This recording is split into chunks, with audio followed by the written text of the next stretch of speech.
good news. In less than 2 months, the greatest political comeback in American history, it will be official.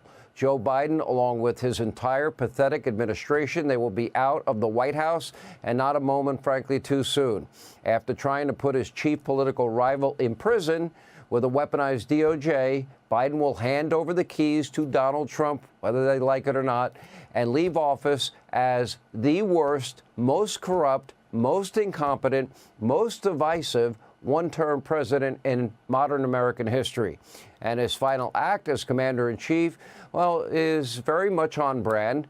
Instead of working to make the country a better place in his final days in office, Joe Biden is solely focused on sabotaging the incoming Trump administration while also making some very dumb and, frankly, even dangerous decisions.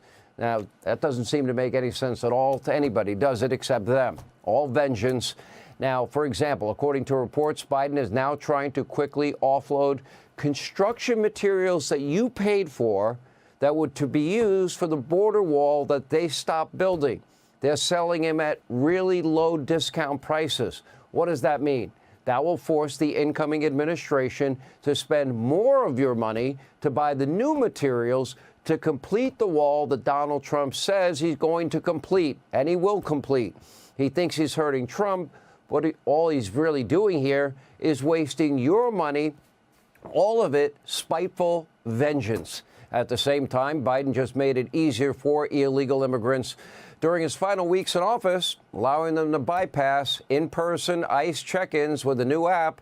And according to reports, he is now letting in as many illegal immigrants, unvetted, of course, as possible to thwart the Trump agenda. What, more murderers, rapists, cartel members, gang members? Let's see. More drug dealers. Is that what he's doing? More terrorists? And now, not only is our southern border a disaster, but illegal crossings from Canada, they too are skyrocketing. And you have hundreds of terrorist suspects that have been arrested. Biden is not only leaving Trump with wide open borders, but he is creating the greatest national security nightmare danger to all of you, and that's waiting to happen. I hope it doesn't. Overseas, Biden is actively sabotaging Donald Trump's upcoming peace efforts. He knows that Trump wants negotiated settlements in the Middle East. He knows he wants them in Europe. He's supplying now Joe Biden is Ukraine with long-range missiles and escalating a conflict that pretty much has long been a stalemate. He also, by the way, pumped another $20 billion of your hard-earned tax dollars, your money, into Ukraine to help prolong this conflict. Now, since the fall of the Soviet Union, we have never been this close to a nuclear war. Even Vladimir Putin changed his nuclear policy because of the weapons that Joe Biden is giving Zelensky in Ukraine. But Democrats, they're also now attempting to pass legislation to limit Trump's authorization of America's nuclear arsenal. By the way, that would be clearly unconstitutional. And meanwhile, in the Middle East, the U.S. is currently targeting Syria with a barrage of airstrikes after U.S.-backed rebel groups toppled Assad, and there are now fears that ISIS might take power. Joe, take the next 38 days off, go to the beach. You're doing more harm than good. And back at home, Biden's chief of staff, well, is openly encouraging the administration in their last 38 days to spend as much money as possible in their final weeks in order to fund woke projects and leave Donald Trump with even more burdensome debt. But that's not Donald Trump's debt. That's your children's debt and your grandchildren's debt. And over at the DOJ, a watchdog was, quote, struck by the sheer magnitude of new hires as the Biden administration is trying to, quote, Trump-proof the DOJ by hiring permanent appointees to some federal positions.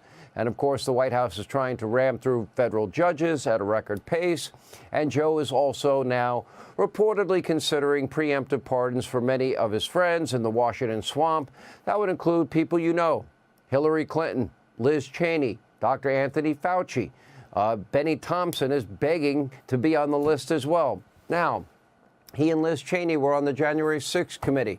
Are they trying to hide something? Did they lie? Did they commit any crimes in that sham January 6th committee with a predetermined outcome? But we're supposed to believe that the people that raided Trump's house, spied on his communications, indicted him on, what, nearly 100 cooked up felonies as he was running for president. Now, all of a sudden, they're worried about a weaponized DOJ? Maybe they fear what they did to Donald Trump and others. Maybe they're fearing that will be done to them. I don't think it should be, but probably that's what they're thinking. The hypocrisy, duplicity from the Biden administration is almost, it's believable, but almost unbelievable. Now, this might be the most dishonest, the least transparent White House in American history.